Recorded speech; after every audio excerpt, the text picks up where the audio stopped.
Welcome, everybody. It's Tuesday. So, as I was just saying to Nolene, who's joined us today, what we're doing is aiming to have like these information/discussion sessions around about the same time every week, so that if there's a specific topic that you're interested in, obviously you can join us. But by jumping onto the Zoom with us as well, it gives you the opportunity to ask your specific question. So, who am I? My name is Michelle Hill, and I am a business and travel coach. However, I'm also very passionate about trekking in Nepal. Now, a bit over 8 years ago now, I first visited Nepal, and we'll talk a bit more about that during the session. And for me, it was, and it's going to sound naive, but it was way more of a mental challenge than a physical challenge. And I was all prepared for the physical challenge. And then I got a real surprise at the emotions and what it felt like to actually get to Everest Base Camp. So much so that I went back 2 years later and I trekked Annapurna circuit and had a similar experience, but similar but different. I know that sounds stupid, but I kind of knew a little bit more what to expect this time. But I still, each time I've trekked in Nepal, I've come away with that absolute sense of, you know what, if I can do this, I can do anything. And then I haven't been back to Nepal since because that little pandemic got in the way. And Dinesh and I were just talking earlier. I was actually due to be back in Nepal right now doing a trek with him. However, I went and did a trek late July, early August here in Australia and came back with 3 stress fractures in my foot and into a moon boot for a while. So we've postponed that till May next year. But in the meantime, I can dream on, and I can also hope that I can get out and start trekking again soon. But part of my passion is also to share with people what is actually possible when you go to Nepal. So that's enough from me. Now I'm going to ask Dinesh if he could just introduce himself and tell us a little bit about his background, and then we'll get into today's topic, which is Conquer the Climb, Tailoring Your Trek Fitness for Nepal's Peaks. In other words, am I fit enough? Thank you, Dinesh. Over to you. Namaste. Good morning from Nepal. It is in the morning about 8:50 here. So I'm Dinesh. Thank you for making this opportunity to share the experience, Michelle. Yeah, I'm from the eastern part of Nepal. Since my early age, I started this job. I mean, like trekking job. In my early age, I started as a porter, like many years, like 6-7 years, and then after long experience, quite spent time in this part, then I became guide, and which I've been guiding like 10-12 years in one of the toppest level company in Kathmandu. I have a great opportunity to meet like many peoples from all around the globe. And I trek them. I trek them to the mountains like Annapurna, Everest, like wherever, all over the Nepal, including like Mount Everest Base Camp, Manaslu, Kanchenjunga, all the popular trekking trails, even the remote areas of Nepal like Dolfo, Mustang. Like these are very remote place. Whatever. Then at the meantime, I also got the opportunity to visit some other countries like West Europe. And also I got trekking there, and it's totally different, and it's really nice. And last 8 to 9 years now, we are running our own trekking company. It is called Nature Explore Trek. And we've been like doing good, and we have as my Michelle said, it was pandemic in the meantime, but after pandemic, finally we get some tourists from this season, and I hope it's getting like continue and no more problems. Yeah, so that's I want to tell you now. Thank you so much, Dinesh. So for today, we've just got a few different areas that we're going to talk about, and I just want to put up a little disclaimer before we start. like what we talk about today is based on solely on our experience. We're not offering you a fitness program or saying don't check with your doctor before you do stuff. This is more about what worked for us and ideas that you might like to incorporate into your preparation. And also, to actually then ask yourself, am I fit enough? Have I looked at all the areas I need to look at? So let's start off with training tips. So as I said, I'm not about to give you a fitness plan or say go off and do this. For me, before I went to Nepal the first time and did Everest Base Camp, I actually used to train 3 times a week doing a boot camp class, which was about 40 or 45 minutes and high intensity and some aerobics and things like that. But also what I was doing was as much walking as possible and doing longer walks, like 10 or 15K walks, carrying my pack with weights in it.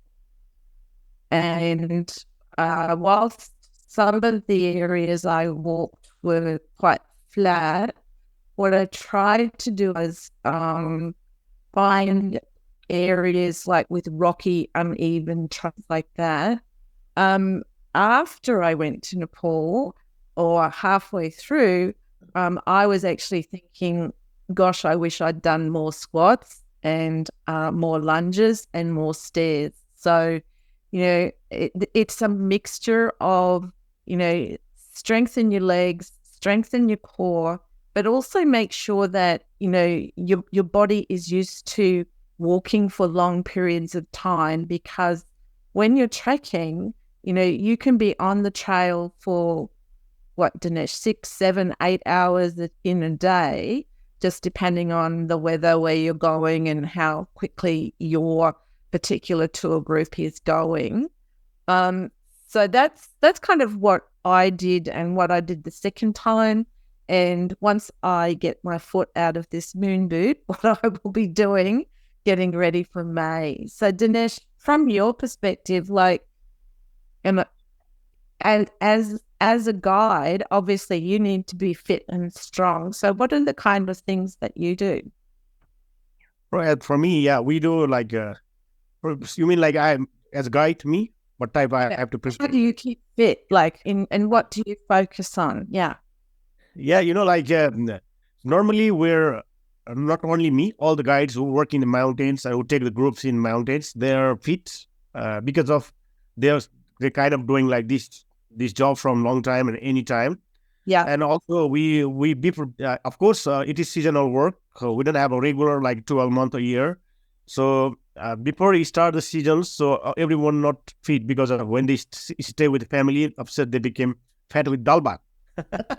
Rice, eating rice, silver rice. Yeah.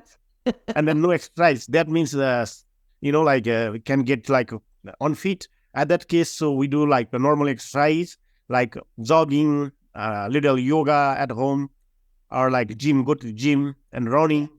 Yeah, we do like that kind of training. Normally, most of the guides are regularly working continue because of, in the, like, let's say we're in autumn now, and then it's coming winter. The winter also, some guide still gets some job because of some still trekkers coming. And then also most of the guide who work in the mountain, they are not from the cities, like Pokhara, Kathmandu. They are from the remote area of Nepal. So, of course, they still have some land and, like farming, whatever. So they back to the village. So help their parents or do them themselves, right? And then it coming in spring. And in spring, again, start trekking. But, like as my experience, I would like to share something. Like when we don't have also acclimatizations, like I mean, like after long break, when we go first time in high altitude, we also feel difficult because of it is first time after long break, right? Yeah. When we done the one trek, and then we became like fit and we feel like comfortable because of it is like we all have the same blood, It is so altitude is never discrimination, so it is neutral. Yeah, because that was something else I was going to ask you about too, is the altitude and that interest, again, you kind of just assume that when you turn up to go trekking that A, your guide is fit, and B, they're acclimatized to the altitude. But it's kind of like each time you come back and start a new season, it's sort of like starting from scratch, isn't it? Yeah. And I know for myself, like where I live, there's nowhere. Like I'm in Australia, so like our our highest mountain is like only a little hill compared to the Himalayas. So there wasn't really the opportunity for me to train at altitude.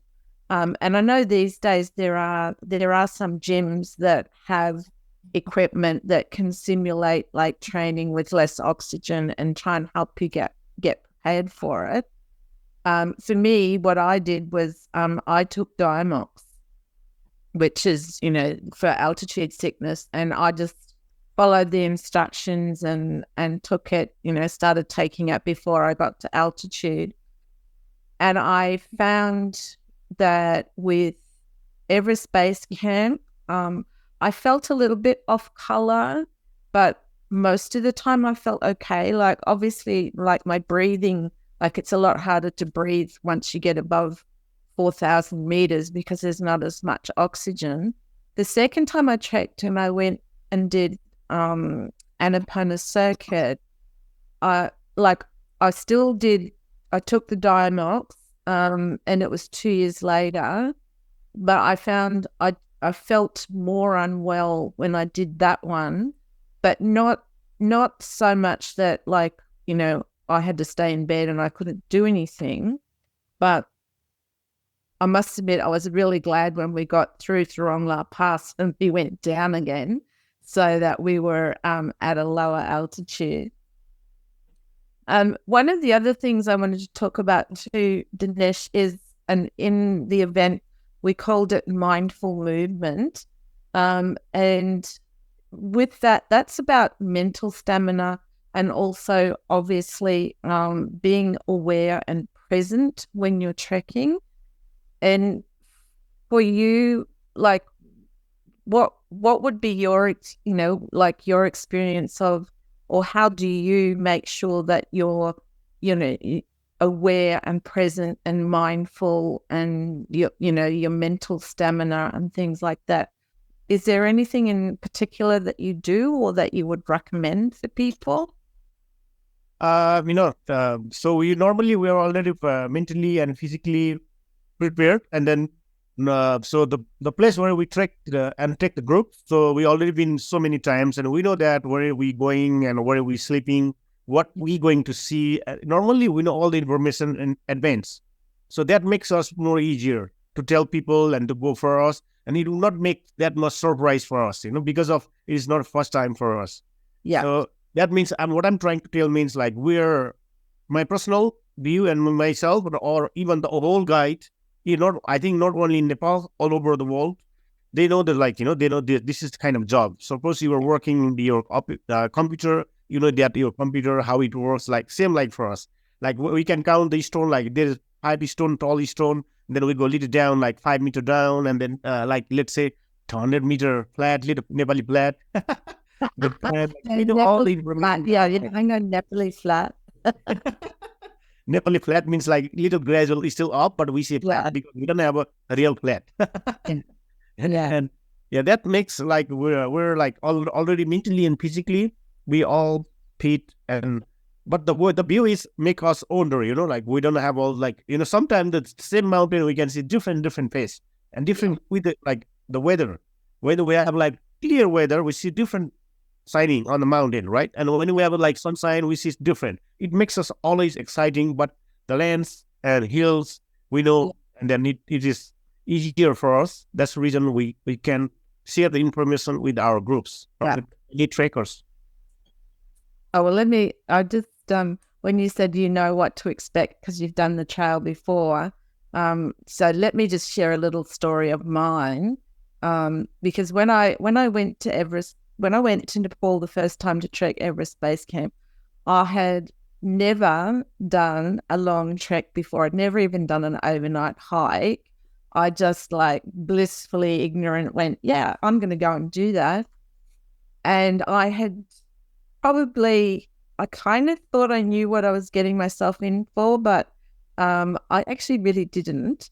And what stands out for me always when I think of my experience is day 3 trekking up to Namche Bazaar, because that is a tough day, and it is up, up, up. And what I remember is, I guess I would have been around about halfway at the time, and I obviously must have looked like I had had enough, because the guide that I went with, and it wasn't Dinesh for that trip, he looked at me and he said, well, what do you want to do? Do you want to stop and go back down, or do you want to keep going ahead? And I said to him, well, look around you. We are still in the tree line, so there is no helicopter coming to get me. And you know what? I think it's going to be just as hard going back down as it is going back, like continuing on and getting to Namche Bazaar.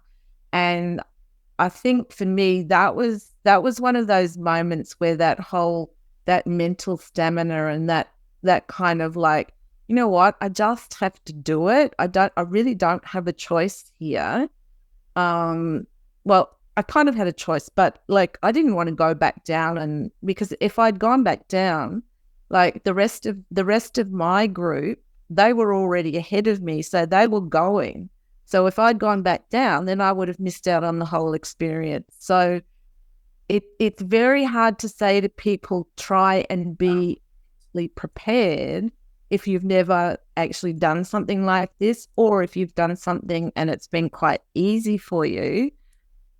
But knowing that there are going to be days when you are literally going to be saying to yourself, seriously, what was I thinking? What am I doing here? What made me think I could do this? And then you push through. But also what makes it worthwhile is, then you stop and you look around, and you are in the middle of one of the most magnificent areas in the world. Like, you're surrounded by the Himalayas. So, whilst you can be saying to yourself, crazy, then you have that moment of like, oh my God, it is so amazing, and I'm so lucky to be here. So I hope that kind of helps to put it in perspective, particularly for people who haven't been before. And one of my friends actually, just in September, she trekked Everest Base Camp, and that was her first ever visit to Nepal. And, we had quite a few chats before that was Sarah Dinesh. We had quite a few chats before she left, and, we answered lots and lots of questions, and we talked about stuff. But still, she said there were times when, it was a real push. And what really makes me feel good is the question she was asking herself was, what would Michelle say? What would Michelle do if she was stuck right here, right now? So I guess it is always good to talk to somebody who's had the experience. It's not like you can prepare and like go, oh, okay, like I've got to be mentally strong, because sometimes you can't actually prepare for that. But when you get to that point where you are challenged, it's a good thing to know that you are not the only person who's ever felt this way. And if you ask the rest of your group, they're probably feeling the same way as well. And it's also a good thing to know that, yes, lots of people have felt like this, and then lots of people have gone on to successfully get to Everest Base Camp or do Annapurna Circuit or complete the trek that they're doing. So I hope that that's helpful.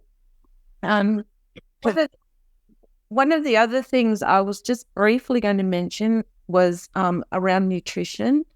Now, again, disclaimer, neither of us are nutritionists. Neither of us are dietitians. I am not giving you like, this is what you should do. But for me, it was really about when I went there, trying to be as fit as I could in terms of eating right, limiting my glasses of wine at night and things like that. And then whilst you're there and on the trail, like you get track fit, and sometimes with the altitude sickness, you lose your appetite a little bit. But, the tea houses provide nutritious meals with lots of energy. And can I just, for the first time in my life, I was eating Mars bars and Snickers bars and not feeling guilty. But from your perspective, Dinesh, did you want to make any comments about nutrition and maybe what people can expect, or if they're following a particular diet, do they need to like bring protein powders and things with them, or what's been your experience with the groups that you work with? Yeah, if they have some diet like proteins, tablets, and some chocolates, bar, that's fine. They're different than food. Like it is. Yeah. We say this. It is emergency food. That means like we can eat whenever we feel hungry, right? Yeah. But these things we just keep in our day pack while during walking a day. Yeah. So and then when you feel like when we feel hungry, and then we can eat it. So it makes comfortable, and yeah. So also on the trekking, there is so many shops along the way. So where we cross, so we can also buy them and support the locals. This is like they're expecting like little business from when the tourists are walking up and down. Yeah. And we can also buy on the trek. And yes, about the food, we highly suggest people to eat organic food, what they grow from the region. Not like eat like the different food from different region. The organic food means like it depends which region we trek. Like if we go for Everest Base Camp, I would say like potatoes are growing from there. Buckwheat, the bread, the buckwheat is very nice bread. Okay. And Yep. champapuri is like these are really organics from the mountain. For Annapurna, if we go to Annapurna, we eat like dal bhat. Dal bhat is like rice, a lentil, like the thali, that already, Michelle. And the rice they grow in Annapurna. Yeah, the rice they grow a lot in Annapurna, right? And then other foods like that. So we suggest organic food. And if you have a specific like your personal diet like a powder like proteins or any vitamins or like sweets, chocolates, whatever. So we suggest it's better to have. Yeah. Awesome. So I guess in summary, from my perspective, what I would suggest to people is if you're not sure if you're fit enough, test yourself out and talk to people like me, or join a group where people have done this before, because that's the best way. I mean, and obviously, like, I'm not suggesting you go out and start a fitness regime without checking with your doctor, and you might like to work with a personal trainer or a dietitian.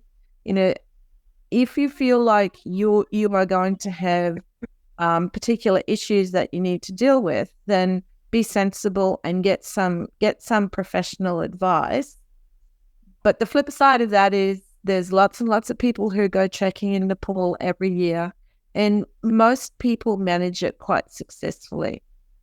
So, Nolene, who's joined us today, do you have any specific questions that you'd like to raise or ask? Oh, well, I only really had one in terms of, like if you have the altitude and you're trekking. I just wasn't sure how it worked if you're in a group, but if I was on my own and trekking with a guide, can you kind of slow down and stay an extra day and recover and then go on? Because some of the things I watch on YouTube, everyone's kind of locked into doing it in so many days, whereas I would have time and could go slower if it meant I could get there. But I wasn't sure if that worked, that if you get the altitude sickness, can you stay and slow down and keep going, or do you have to turn around? Or Dinesh, I'm going to throw that one to you. Thank you. Yeah, thank you for the question, Nolene. Yeah, So it depends, like if you are in a group, you might have Yes. to follow the groups, right? But Yes. in terms of groups, so if you are in solo with guide, as you say, so if you, it depends on your time, if you have extra days, Yeah. like let's say you're including your international flight to back home, right? If you have time, you can slow down, take an extra day, rest, and once you get like better, you feel better, and then you can slowly continue to your like Mm-hmm. up, so you can do that. It is always Okay. uh, it depends, like that's this point is your holiday, how long you have time, right? Mm-hmm. You have time, you can do that. Also, Okay. normally I would suggest to have a little extra days on trek. Don't make your time like very tight. Like let's say Yeah. just 14 days I need to back in 14 days to Kathmandu, or like 12 days I need to back in 12 days in Kathmandu. But when you have time, so you can always make like your extra day in a wonderful place, and then take a rest, relax, and then when you feel better, not only even also sometimes people can also get sick stomach from the food, Yeah. the, any digit. So for that case, the always extra day would be nice. So make like Mm-hmm. comfortable Yeah. program, and then trek there, even on the Purna or Everest or anywhere. So you have time. But if you are in the group, sometimes you might have to follow the groups, you know. So, but Mm-hmm. there is always alternative. So you have to talk to your leader or guide. So like let's say if you want to stay behind, not you are not able to follow all of them, so you can stay Yes. behind with some of other assistant guide, right? Mm-hmm. Or any other guides, like from the same group, So they Yeah. can hear you, and then you can go slowly. But as I'm saying already, you need time. You need your like holiday a little longer. So then Yeah. you're okay, and with your like fitness, all like as we talk already, like mentally and physically, then you can make it your destination, like Everest Base Camp or Annapurna Base Camp or Tharongla Pass or whatever. Yeah. Mm. Great. Can Thank you.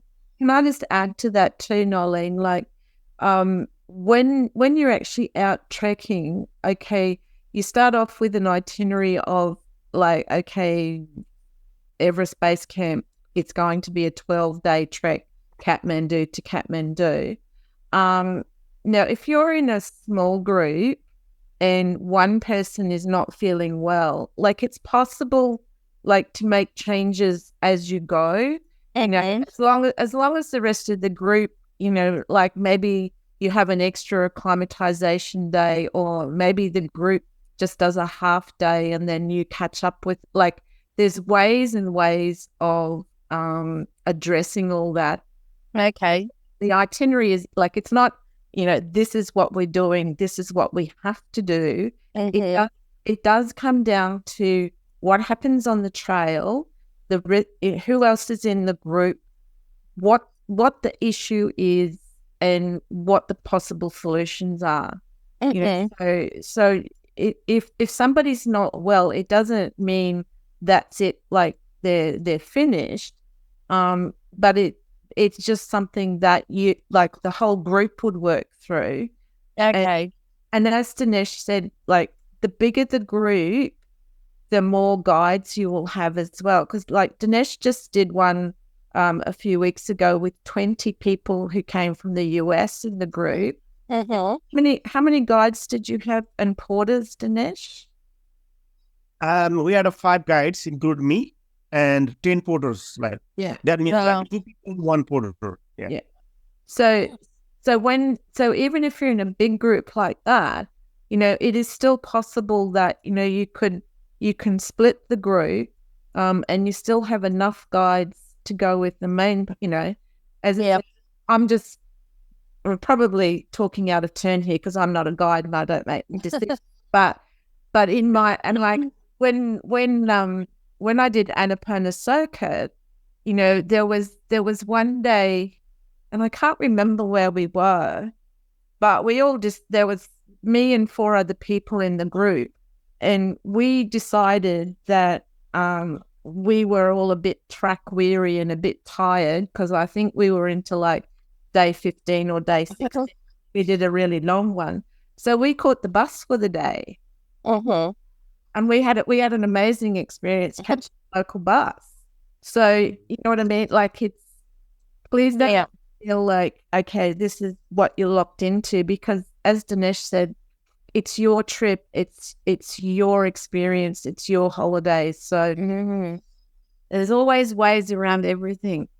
Yes. Okay. Oh, thank you. That helps a lot. Thank you. My pleasure. Now, thank you so much, Dinesh. We're going to call bits on that topic. Now, next week, and here's a topic that's dear to my heart: age is just a number. For anybody out there who's watching the replay of this, make sure you join in next week, because there are so many people I talk to who say, oh, no, I think I'm a bit old. I think I've missed the bus. I think I can't. I think I can't. Well, guess what? You are never too old. Now, Dinesh, recently you had a client come and she's 72. Yeah. Oh. So, and when I did Annapurna Circuit, I trekked with 3 people who were over 70. They made me feel young. It was amazing. So thank you so much for joining us, Nolan. Okay, thank you. Thank you for sharing. Thanks, Dinesh. Thanks, Michelle. Oh, you're very welcome. And thank you again because watching us. And if you have any questions, please reach out, comment wherever wherever you're watching this replay, and there will be links for how you can get in touch with us. And if you want to talk about a specific trip, or you have a specific question that we haven't addressed that you would like us to, please feel free to let me know. So until next week, it's bye from both of us. Thank you very much. Bye. Bye-bye. Bye. Bye. Bye.